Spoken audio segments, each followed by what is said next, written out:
Oh, hi there. What's up, guys? Welcome, welcome, welcome. Season 3, episode, I want to say like 19 maybe. Um, today, today we're going to talk about a little bit more about our plans in Atlanta. And again, tomorrow I have the surprise ready for you guys. Again, for everyone staying back and for everyone going too. It'll be a surprise that I have planned. We've been thinking about it. We've been planning it. We're trying to do this thing perfect because we don't want to mess it up, right? So it's a lot of planning that goes into it. It's 3 weeks away or 4 weeks away for Oklahoma. So 3 weeks for Atlanta, 4 weeks for Oklahoma, and we have a lot of work to do in that amount of time too. What is this? Log out and return. I'm still here. All right, you guys can see me and everything? I hope. I assume. All right. He's on another link, not yours. I don't get what's happening. As long as you guys can see me. You guys can see me? We're good? All right, we're good. All right, just checking. All right, so the quote of the day is goals are dreams with deadlines. All right, goals are dreams with deadlines. What that means is this.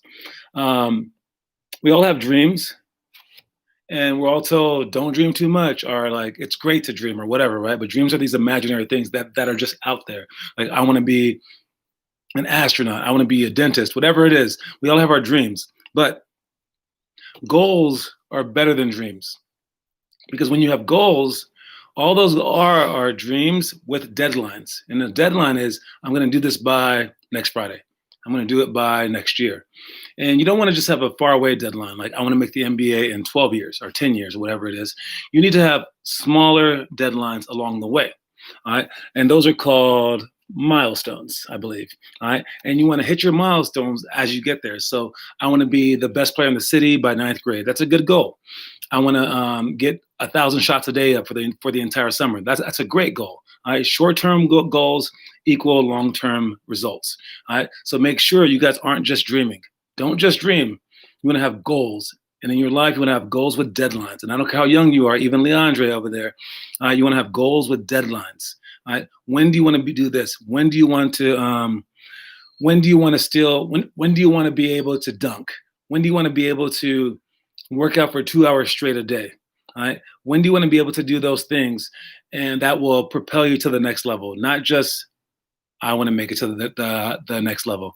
So again, transform your dreams into tangible goals.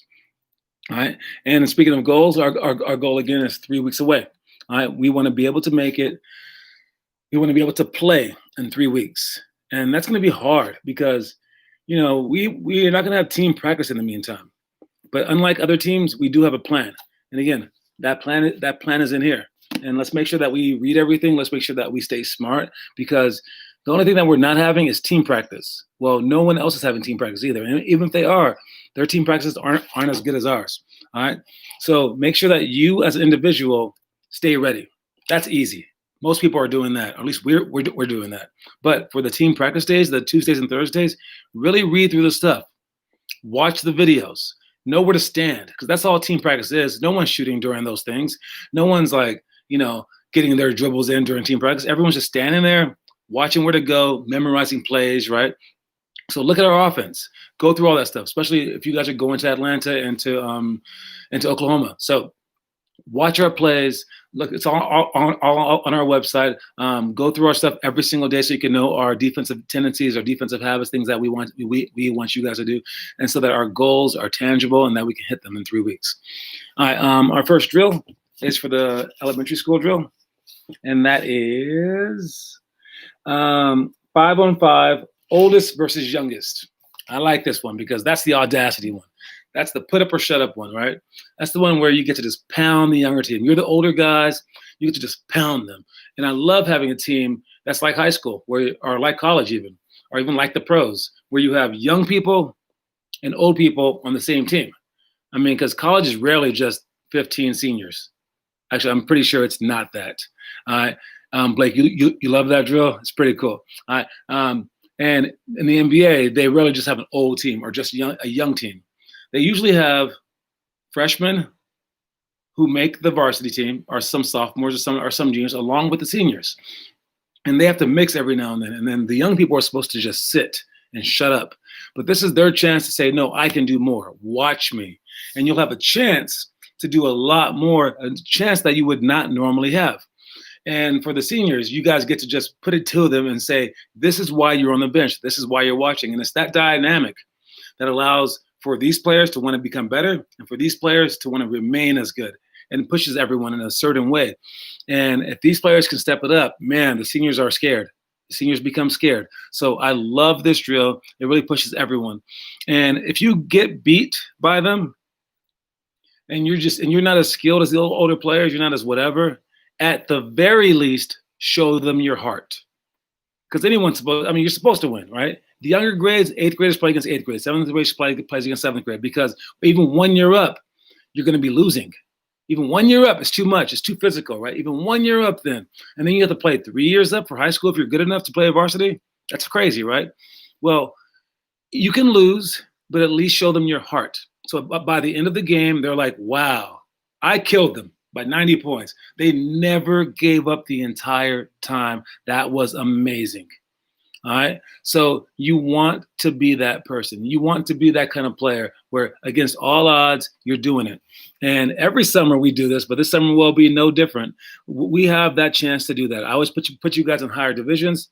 I put you guys way too high. Again, I put you guys with like the best players in the country. I don't care. And they get mad sometimes, but I just love you guys pushing the odds. And for you guys to show your heart among everything. And I think you guys can do it. The people that mess it up are the parents. All right. And the parents are the ones who go, my baby can't do this. My baby can't do this. Not my baby, like that. And then all of a sudden you're like, I'm the baby. I can't do this. My mom said I can't do it. So you have to avoid that way of thinking. And it's a loser's attitude. I'm not calling your parents losers. Wait, are any parents on? Yeah, I'm calling them losers. All right. If your parent says that, they're a loser. Anyways, don't think like that. All right. Next, we have our middle school drill. For the middle school, we have, let's see what it is. There we go. Down by 10 with 3 minutes left. And this is about the same thing. This is a scenario. In football, they call this the 2-minute drill. All right. You're down by 10 with 3 minutes left. Down by 10 with 3 minutes left. And what you want to do is you want to do a hurry up offense. What that means is normally we pass the ball, 3 times. We make sure that we get it around, cut through. But now you can't do that. Normally we contain on defense. We don't want to like overpressure them, right? Well, now you do that. So you want to play them defensively a lot more aggressively. You want to play offense a lot more quickly. And you change everything up to try to go for the gusto, to try to go for the win, because you're down by 10 with 3 minutes left. And we're going to keep practicing this in practice. We practice the scenario so that during a game when the team thinks that they have us beat and they're maybe up by 7, they come down with 3:01 left. They hit a 3-pointer up by 10 and they're like, the game is over. And then we look up and we see down by 10 with 3 minutes to go and we smile. And we're like, been here, done that. Let's go. 3-minute drill. Let's go. And then they look at you thinking that they just killed you guys. But then you're like, we've done this so many times. We are so used to this situation. And that's when you get them. It's when they think that you should be uncomfortable, but you're like, nah, this is right in my wheelhouse. I love this feeling. Now it's time to kill you. We have you just where we want you, which is like a backwards way of thinking it, right? You're like, only down by 10 with 3 minutes to go? Yes, we have this. So again, we want them to be the defenders in this situation. And we want them hanging on to the win. And we want them thinking, oh my God, we got to call a timeout. And we can only do that if we practice it over and over and over again. And it's our knowledge in these situations that account for points, all right? Because even with just team defense, standing in the middle, rotating over, that's nothing that we have to practice a lot. At least it shouldn't be. I should just say it one time and then you guys do it. if you guys can understand where to stand and understand how to guard people and understand where to be, they're still going to make their threes. They're still going to have their dunks. They're still going to be faster than you. But guess what they're not going to do? They're not going to drive and have a wide open layup. They're going to drive and have you there. So now instead of 100%, now it's like 60% because you were there. Just because you stood there instead of standing there. Nothing athletic about that. Just your mind understood where to be. And just by knowledge, you can chop off 20 points per game.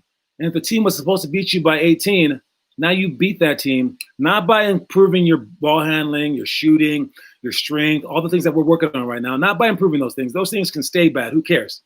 Just by improving where you stand and when you get there, which hand you pass with an offense, the knowledge things. And those are the things that we practice on Tuesdays and Thursdays that I want you guys reading over before we head out. All right. And then for those of you guys staying, you guys have even more time to practice those things. So do those things. All right. Next one is our high school drill. High school drill for the day. Again, we have 6 drills that we talk about in the book, plus some other things. But I mentioned one that I want you guys working on. So if I mention one and it's possible to work on it on your own as well, especially the homework stuff that I mentioned or whatever I mentioned, that's your homework for the day. All right. Post the drill, do it, including whatever else you're doing. Okay. No one posted the 10-minute drill, for instance. Try it. I'm telling you, I challenge you. So do it. All right. When you hear a challenge, you do it. If you keep doing that, you're going to be great. Don't forget that. All right. Adaptation. So our high school drill is 4 to 9 seconds down by 3 with free throws. 4 to 9 seconds. So let's say that there was 9 seconds left in the game. Even 4, it doesn't matter, but 9. And we're on the line shooting 2 free throws, and we're down by 3. First things first, make the free throws. All right, you want to make both free throws. Now you're just down by 1. You press them, and you have to realize there's 9 seconds left. If they pass the ball inbounds, you have to foul them. You have to, because if they hold the ball for 9 seconds, there's no 10-second violation. So they don't have to dribble. So you foul them immediately, and you make it into a free throw game. All right. You want to deny, though. You want to deny and not let them pass it in too easily. So you want to over deny. Now, and then when they shoot their free throws, you're probably going to be down by 1, 2, or 3 points, depending on that. We sprint down and look for our best shot, and then just repeat the process. However, if you miss one free throw and you miss the first one, and you make the second one, now you're down by 2. You're fouling again, same thing. But if you miss the second one, you make the first one, you miss the second one, now you're down by 2. On the rebound, you can foul a little bit extra to try to go for the rebound, because even if you foul them, it's good. They're shooting free throws. You were going to foul them anyways. So now you go for a rebound extra hard. And again, we're thinking about these scenarios so that when they come in games, you guys already know what to do. So we've talked about this one before, but let's keep it in our minds. You foul extra hard, and if you happen to get it no foul call, get the rebound, score it. You're right there, point blank range, win the game for us. All right, and we do the same thing if we miss both free throws as well. All right, we're down by 3, but now when we get the rebound, you kick it back out for a shot. But before that happens, right when we get the rebound, everyone must be aware that we need to get open on the 3-point line, because we don't want that person just dribbling out. There's people behind them. We want them pivoting and passing out to people who are sprinting to open spots. So everyone needs to be in on this. Again, we have practiced that during practice, but I want you guys imagining that, thinking about it. So think about it hard. If we're down by 3 and get an offensive rebound on a free throw, we need a 3-pointer. Take it. Unless you're, again, point blank and there's 9 seconds left, maybe you can shoot a quick 2. I'll take that. And then with that, then we press them. But if there's like 5 seconds on the clock, 4, kick it back out. We need a 3, and then go for the rebound again. All right. And again, that's about it. For our travel, however, I need you guys to understand that we need to adapt. And the flights that we got, I told you Kendrick and I are going out at 6 o'clock in the morning. We might have to change that flight if no one can get on it, but Andre's on that flight too. Then Cam is going to be driving. Momo got on a later flight. She got on the same flight as Edward. Ian's dad got on a different flight. We're not sure which flights are what flights are who, but we're putting it all together and get there however you guys can. We will take care of it. Just stay in constant communication with us, and we'll handle it. We've had young kids travel by themselves, but I think everyone will have someone that they know on the airplane, so we should be good. All right, our next one is our homework, the scissor wrap dribble. I will keep bringing this up all month long. So what is it? It's the 18th, something like that. My watch did not have the time. What day is it? I don't even know. What day is it, guys? Let me check. There we go. The 18th. All right. The 18th. So we're past the halfway point of the month. If you haven't watched your movie by now, you're probably not going to watch it. If you haven't done the scissor wrap dribble once, you're probably not going to do it. Okay, because I mean, it's been more than half a month. You weren't thinking, yes, I'm going to do the scissor wrap dribble on the last day of the month. No, that's not what people think. If you wanted this month to be your scissor wrap month where you would conquer this like challenge that I keep putting on you, you would have done it day one. But if I'm wrong, start it right now. All right, do it. Put out a bad one. And if you're thinking, but I don't want to get embarrassed, John, then you're a loser too. All right, because I mean, you're doing this stuff on video so that when you're in the pros later on, you can look back and say, oh my God, I was once like that. And maybe you can inspire some people like that. They'll be like, wow, Steph Curry wasn't always good. Imagine seeing his like blooper reel when he was in third grade. That would be kind of inspiring. It'd be like, I can be Steph Curry, but you guys are depriving the world of that just because you're a little bit scared. Still haven't seen Leandre's video yet for the scissor wrap dribble. Not even Leandre could do it. Not even great Leandre. It happens. All right. But speaking of crazy moves, Lamar Jackson. All right. He just got the cover of Madden Football. He's a quarterback for the Baltimore Ravens. I heard he was good. I haven't really seen that many games. Saw him play like once. I don't watch football that much, but they showed his Madden like behind the scenes thing where they were like, I don't know, Lil Wayne was talking about him. Dude, he has this move where he's a quarterback, but he's a great runner. He has this move where he sprints, and as people are trying to tackle him, he just stops. And the people hit each other, and he goes around them. And yeah, he's probably better than Patrick Mahomes, but he's amazing. But he does this move a lot, and they said, oh, he's doing the same thing to people in the pros as he was doing to people in high school. Then they show him doing the same move in high school. He sprints, and the guy's going to attack him, just stops. And then they go right by him, then he goes again. That is unreal. If you want to type in Lamar Jackson, stop on a dime or something like that, look at it, or type in Lamar Jackson, Madden, and watch the little film of him doing that move. It is amazing. It looks like a video game. He's probably, if they try to make him a running back, he would probably be top 3 in the league in being a running back. But he said, no, I'm a quarterback. And he happens to be, if he never ran the ball ever, he would be probably top 3 in being quarterback, if not number 1. That's how good he is. He would dominate two positions. Watch this move. It is unreal. But again, speaking about moves, the reason I'm asking you guys to do these moves is because Lamar, he is a running back? No, he is not a running back. He's the best quarterback in the league. He throws the ball so well. But when you do these moves, like the around the back, the scissor wrap dribble, you guys are practicing your creativity.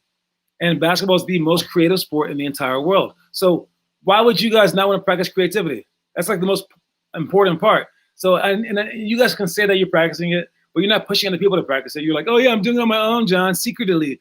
And it's like, no, shut up, man. You ain't doing that crap. I do it and show us that you're doing it, then we can believe you.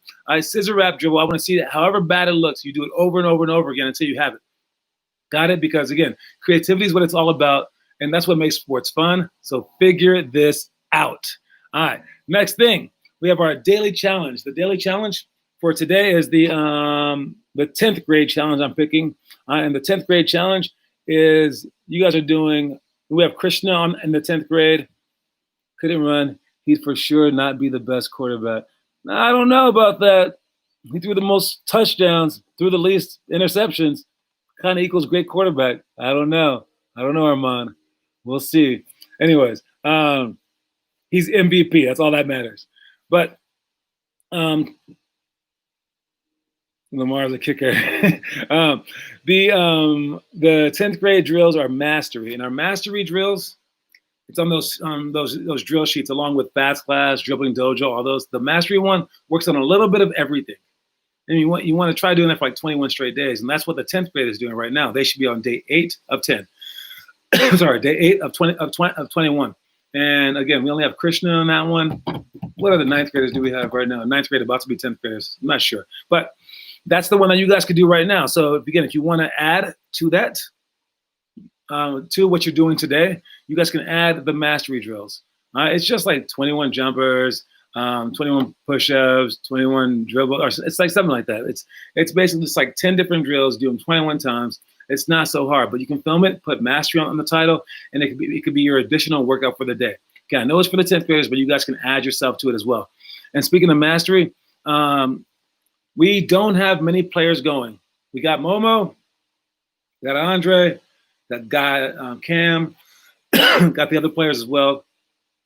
We won't have a big bench. What that means is you're forced to be in the game. That's awesome.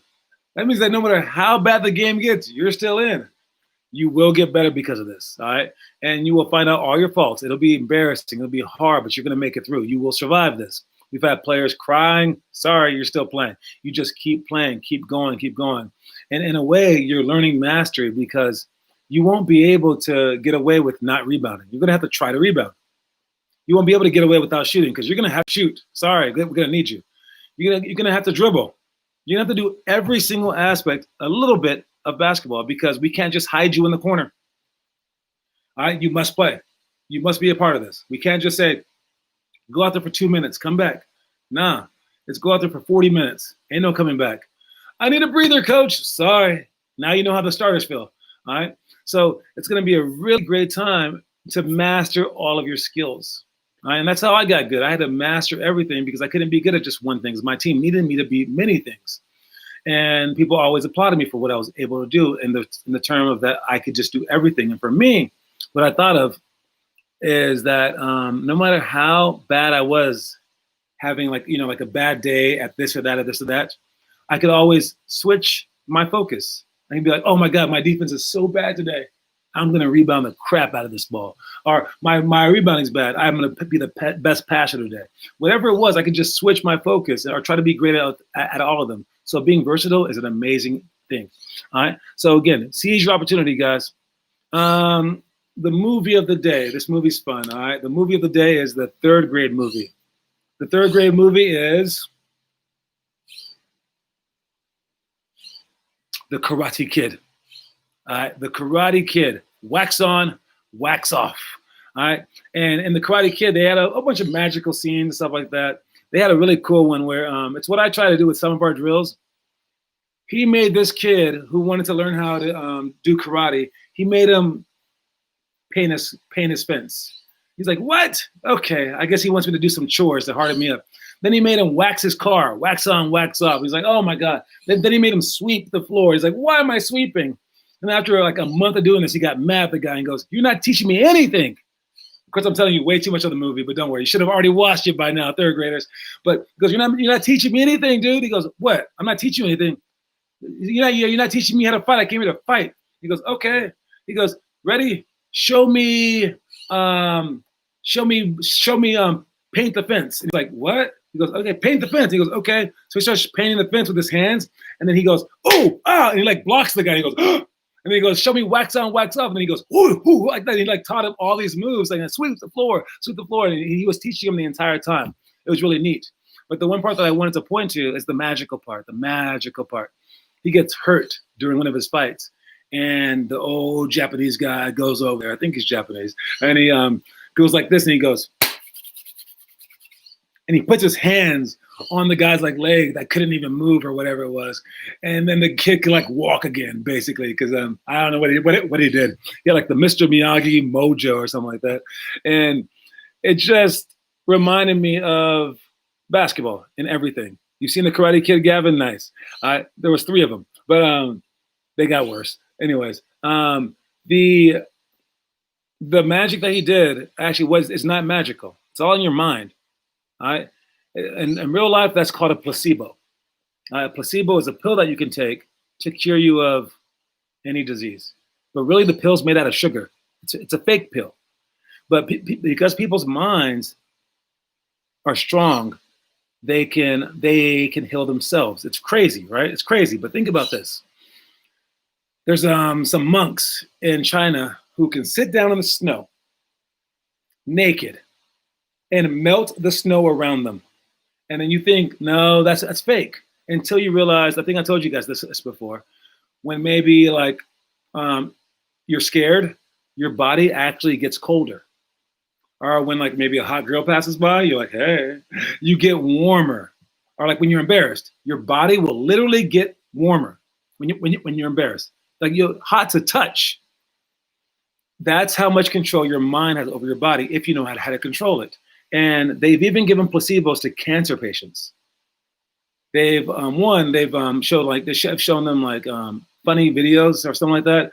And the funny videos making them laugh actually has more of an impact than the drugs do sometimes. But they've also just given them like fake pills. It's crazy, but we have so much power if we use it. So for you guys, the mental aspect of all these tournaments is huge. We need your mental game to be on. There's no reason for you to get mad at the ref, for you to get sad that you're losing. There's no reason for you to even feel hurt. You ignore the pain. Unless like your leg's absolutely broken. You ignore the small pains and you keep going through it. All right, trust me on that. The mental aspects. All right, our story for the day is, it's a long one to read, but it's an easy one. All right, I would tell you by heart, but I might forget a part. Don't want to mess that up. All right, imagine the story of the tortoise and the hare. You guys all know that story, right? The tortoise and the hare. It's the rabbit and the turtle. Or if you're Leandre from a different country, probably like a skunk and like a snail or something like that. Don't worry about it. Either way, one fast animal, one slow animal. And now, but only now, the tortoise is the one taking all the breaks. While the rabbit is working hard. The tortoise is taking breaks. Of course, the tortoise is going to lose now. Well, for sports, that's how it is. The best players are more likely to constantly work out than the lesser talented players due to the confidence that they've developed, making it even more impossible for the tortoises to win. The best way to win a race is to keep moving, So you guys, and I'm not holding back. I've seen you guys play. I've seen you guys play against your own grade, in town, and out of town. I've seen players. I remember how good I was, how good other players were around me. I've seen you guys play against girls. You guys are the tortoises. All right. And the fun thing is in the race, in the book, the hare does rest. And in life, the hares, they do rest. You're right. But they also play about like 11 months of basketball. The best players in California, the best. And they keep moving forward. They don't practice 7 days a week like we have, but they practice like 3 days a week pretty hard. So if you guys want to keep up with these rabbits, and you guys are the turtles, the only way to do it is to work harder than them. You can't work less. But when you work hard, you're going to feel sad because you're like, I can't dunk, I'll never be good, blah, blah, blah, blah, blah, blah. Your job is just to catch them.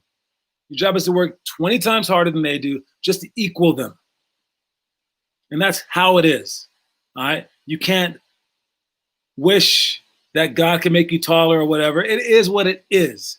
Your job is to work 10 times harder just to keep up with them. And then you work 11 times harder to pass them. All right? It's how it is. And I like those cards. Who wants to just be the best? I was good, but a lot of people can just say I was good because I was tall. And I lose that argument every single time. It's like being white and rich in this world.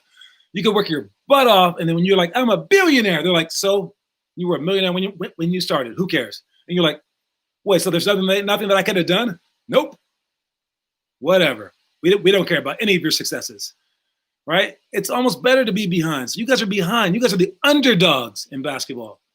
Relish that and go get it. But again, it's going to take a lot of work, and you must be the tortoise and the hare of the real story. You can't be the ones taking the rest. You must keep going. And now more than ever, with all the virus and everything like that, you must keep moving now more than ever. Keep moving forward every single day. Everything that I tell you, just do it. You guys have so many hours in the day. Take advantage of them. Every challenge that I give you guys, do it. All right. Today for our ISO workout, we have the extended mano ginobili. Again, that's from the elbow. Push out. Bring it back. and score on the opposite side with the steps. First step, second step. As the third step rises, you shoot the shot. And both sides, both hands. And the other drill that we're going to do that one 3 of the 5 times. So in first, third, and fifth of the second half. And the second and fourth ones will be the same again. So you guys can get repeats. And we're going to do the pump fake to dribble J for the first time. Pump fake to dribble jumper. Don't forget, your fake should not look like a fake. It should look like your real shot. A fake is not a fake if it looks like a fake. Pump fake to big dribble, then shoot. And then the other one is jab to one dribble and shoot. And I've been watching you guys. Blake Bastani looks dead tired. He looks like he does not want to go. Pretend like we had a game tomorrow, guys. All right? Get excited. And I know that it's been a long time. I know you shouldn't mentally be able to handle it. And you're right. Maybe you guys are just little kids. And you guys shouldn't be able to handle a whole worldwide pandemic. Or maybe you're special. Maybe you are different and you can go hard no matter what every single day. All right? So let's see what you guys can do.